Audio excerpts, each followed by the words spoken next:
الحلقة دي مختلفة شوية عشان هنتكلم فيها عن تفاصيل في الأفلام مش كل الناس بتتكلم عنها. حلقة النهاردة عن المشاريع الموسيقية اللي في الأفلام والمسلسلات المصرية. طيب خلينا نبدأ بمين هم أهم المؤلفين الموسيقيين وأهم أعمالهم. نبدأها كده من زمان بأول واحد معانا وهو عمار الشريعي اللي كانوا بيسموه شيخ المبدعين الموسيقيين. عمار اتولد في المنيا سنة 1948 وبعد ولادته بأيام فقد بصر، يعني كل نجاح وصل ليه وكل حاجة عملها وهو ما كانش شايف. عمار اتخرج من كلية آداب قسم إنجليزي وتعلم التأليف الموسيقي في رويال أكاديمي في لندن. عمار عمل موسيقى أكتر من 150 عمل، كان بيعرف يمزج بين الطابع الشرقي والموسيقى الحديثة وقتها. خليني بقى أقول لك إيه هي أهم أعماله. عمل الموسيقى التصويرية لمسلسل رأفت الهجان اللي كلنا عارفينها وتعتبر من أهم الأعمال في مسيرته الفنية.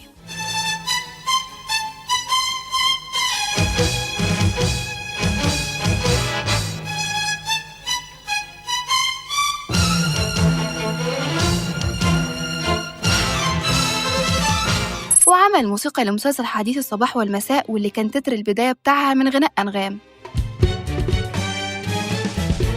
مين فينا جاي مرساها مين رايح. وألف برضو موسيقى مسلسل أم كلثوم اللي تعتبر بالنسبة لي هي من أحسن الحاجات اللي عملها، فيها تناغم كده تحب تسمعه وما تحسش إنك متضايق من التغيرات اللي في الموسيقى. حتى اسمع كده.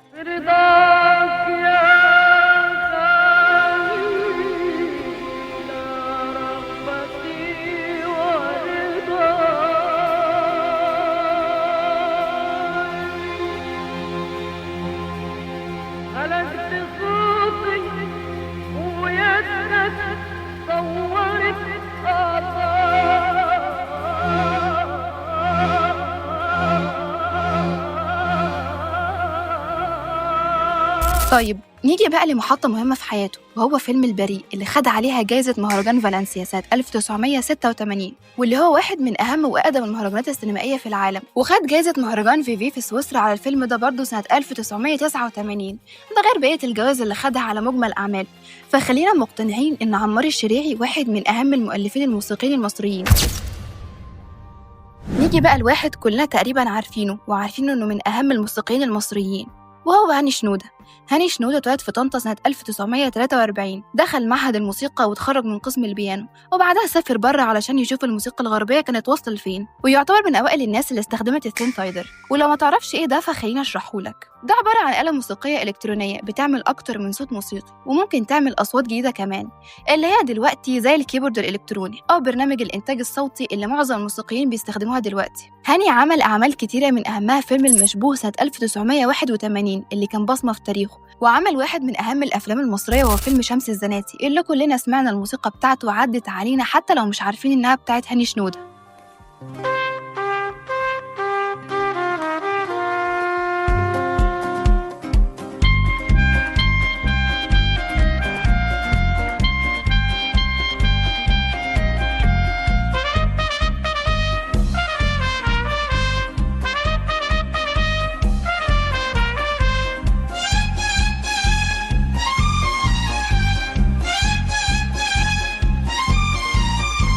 وعمل حاجات تانية زي موسيقى فيلم المولد والأفوكاتو. لكن نيجي عند التحفة الفنية دي ولازم نتكلم عنها شوية، موسيقى فيلم الحريف اللي لحد النهاردة ناس كتيرة مننا بتسمعها لأنها تحفة فنية ما تتوصفش، ولو مش عارفها فاسمع واحكم بنفسك.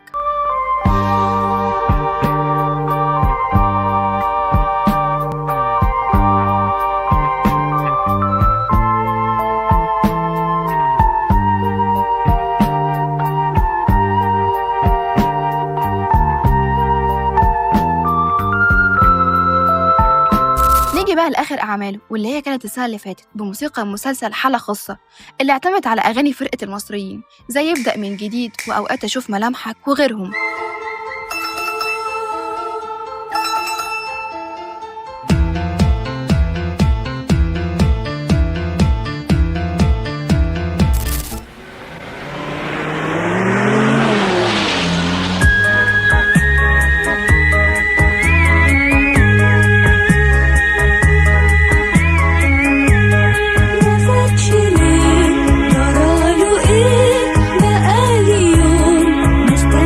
في حودة واحد من أتقل وأهم المؤلفين الموسيقيين اللي في مصر. خلينا بقى ندخل على الجيل اللي بعده، وهبدأ بخالد حماد. اتولد 1971 من أب مصري وأم روسية. دخل المعهد العالي للموسيقى وبعدها دخل قسم الإخراج في المعهد العالي للسينما. طيب أنا لو قلت لك معظم أعماله هتلاقيها أفلام كلها أنت بتحبها، فخليني أقولك على الأفلام دي ونركز على كام فيلم عمله ونتكلم عنه. أول فيلم مثلا فيلم صعيدي في الجامعة الأمريكية، ومش محتاجة أقولك يعني حاجة لأن أنت عارف إن الفيلم ده كامل من كل ناحية، حتى الموسيقى التصويرية بتاعته.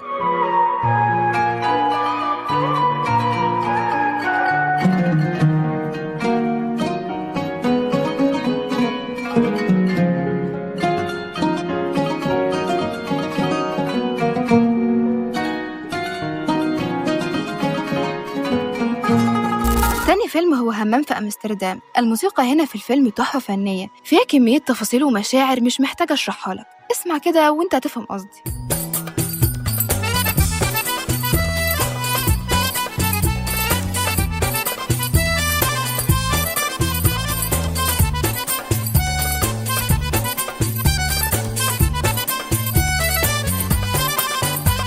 وعمل الموسيقى التصويرية لفيلم ثقافي اللي تقريبا كلنا عارفينها زي ما احنا عارفين الفيلم بالظبط.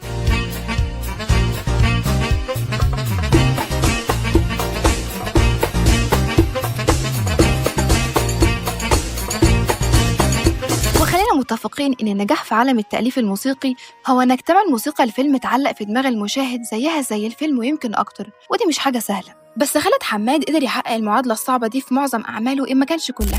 في طبعا بعض الحاجات اللي هو الواحد بيقابلها مع الناس اللي هم ممكن يبقوا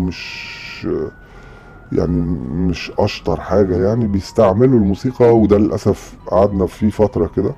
الموسيقى ساعات بتستخدم استخدام ترميمي، لان خد بالك هي ليها مفعول السحر طبعا. هي بتقدر تلعب على المشاعر بس بتقدر بتعمل حاجات تانية كمان.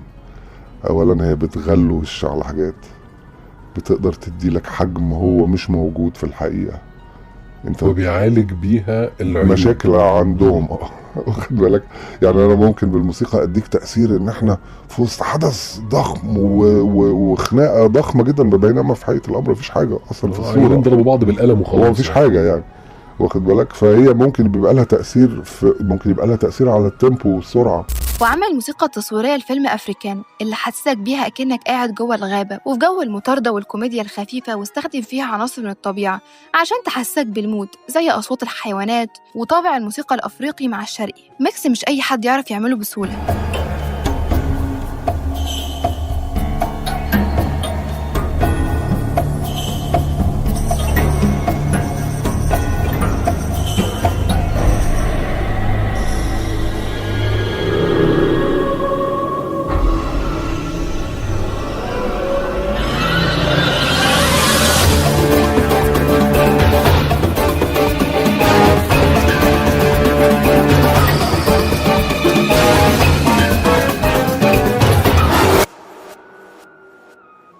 وعمل كمان الموسيقى التصويرية لفيلم عمارة يعقوبيان اللي خد عليها جوائز كتيرة، ومن أواخر الحاجات اللي عملها هي موسيقى فيلم بيت الروبي في 2023.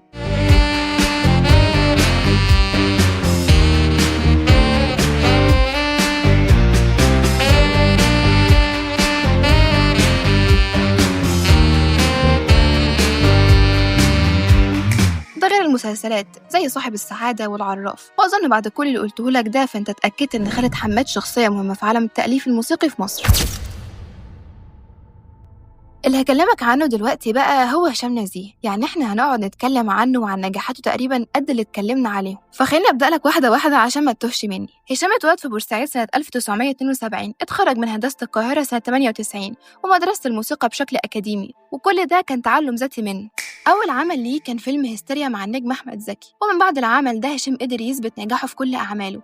وهنبدأ بفيلم السلم والتعبان اللي أبدع فيه بعد ما قعد 3 سنين يطور من نفسه.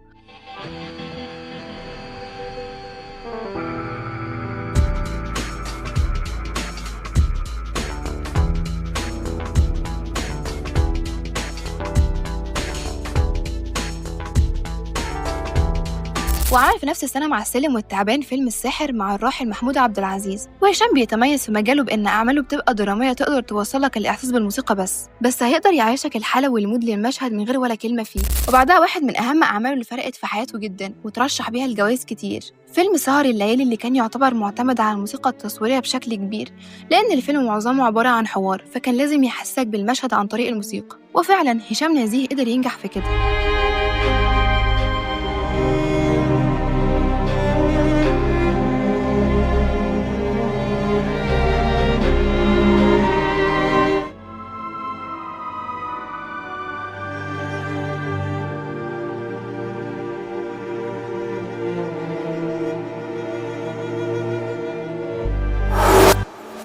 ندخل بقى على النقلة الفنية في مسيرته في أفلام كلنا شفناها وحبيناها، وأولهم فيلم تيتو لأحمد السقا. وهنا هشام قدر يعمل للفيلم ده موسيقى تصويرية تعبر عن كل مشهد بإحساس مختلف من غير ما تحس إنه غير الموسيقى. يعني اسمع مثلا ال3 مقاطع دول وشوف قد إيه كل مقطع فيهم بيعبر عن حاجة مختلفة، وفي نفس الوقت حافظ على الشكل البنائي للموسيقى الأساسية للفيلم.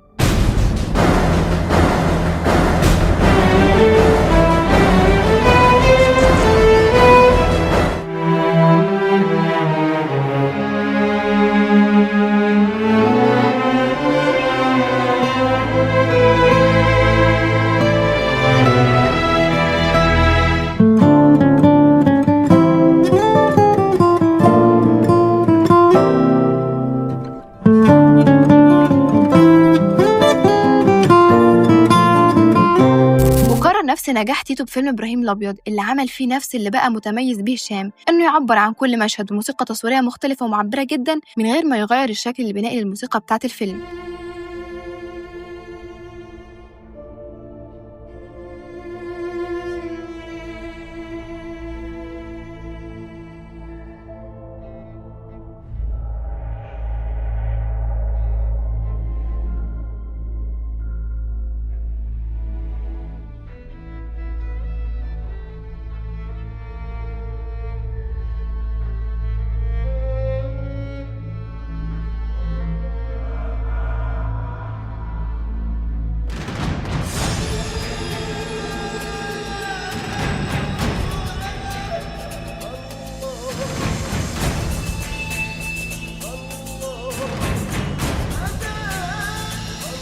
وبعدها التحفة الفنية الفيل الأزرق، اللي من وجهة نظري ده عمل فني كامل من جميع الاتجاهات، وده نتكلم عنه بتفصيل شوية في آخر الحلقة عشان نقدر نديله حقه. وعمل بعدها أفلام من أنجح الأفلام المصرية زي ولاد رزق 1 و2 وتراب الماس، اللي لو أنت قاعد بتتفرج عليه فمن ضمن الحاجات اللي هتلاحظها وهتعجبك الموسيقى التصويرية للفيلم، وهتلاقي كل مشهد فيه موسيقى وصلت لك الإحساس بتاع المشهد بالظبط، ويمكن أكتر من الكلام كمان.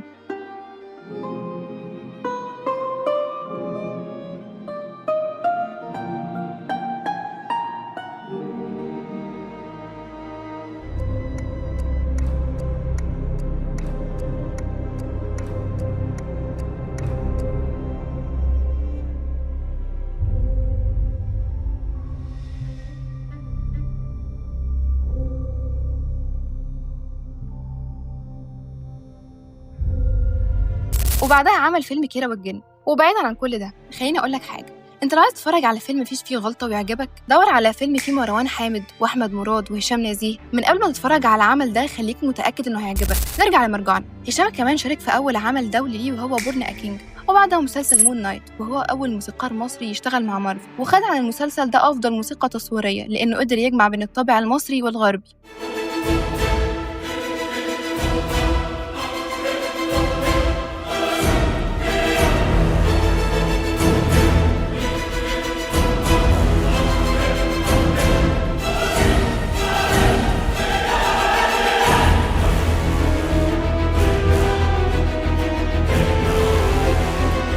خليني بقى أقول لك شوية من نجاحاته. هشام خد جايزة فاتن حمامة للتميز، وهو أول مؤلف موسيقي ياخدها، وخد جايزة أفضل موسيقى تصويرية عن فيلم الأصليين في مهرجان القاهرة 2018، وخد جايزة موفي ميوزك UK عن الموسيقى التصويرية لعرض المومياوات اللي عملها في 2022.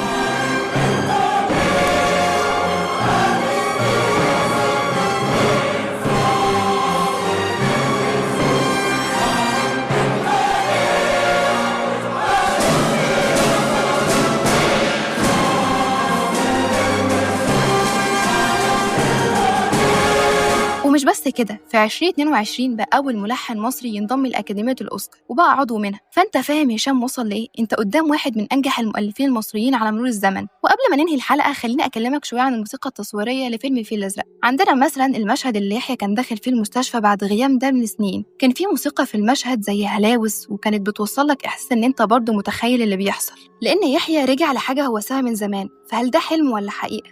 عينيها ثابتة، عاملة مشغولة، متوترة، بتستعد للهجوم. عندنا كمان المشهد اللي يحيى قاعد فيه قدام المراية لوحده، هتلاقي إن فيه نغمات هادية كده وبسيطة بتقطع مرة واحدة، ودي بتستخدم عشان تعمل صدمة عصبية وتوصل إحساس يحيى إنه بيحاول يفرق بين الكابوس والواقع. وكمان اللحظة اللي بياخد فيها يحيى الحباية بيحصل زي موجة كهربائية عالية مزعجة، ودي بتدي إحساس إن الموسيقى بتقولك أنت داخل على عالم تاني، مش بس الصورة اللي بتوضح لك ده.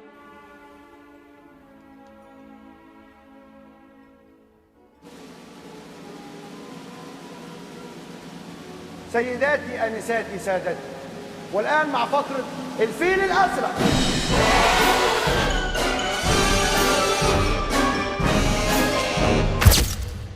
فخلينا مقتنعين إن الموسيقى التصويرية لأي عمل هي من العناصر الأساسية لنجاح الفيلم، بس إحنا مش بناخد بالنا. مفيش فيلم قدر ينجح من غير موسيقى تصويرية ناجحة. وبس كده، لو عجبتك الحلقة وعايز منها جزء تاني اكتب لنا في الكومنتات.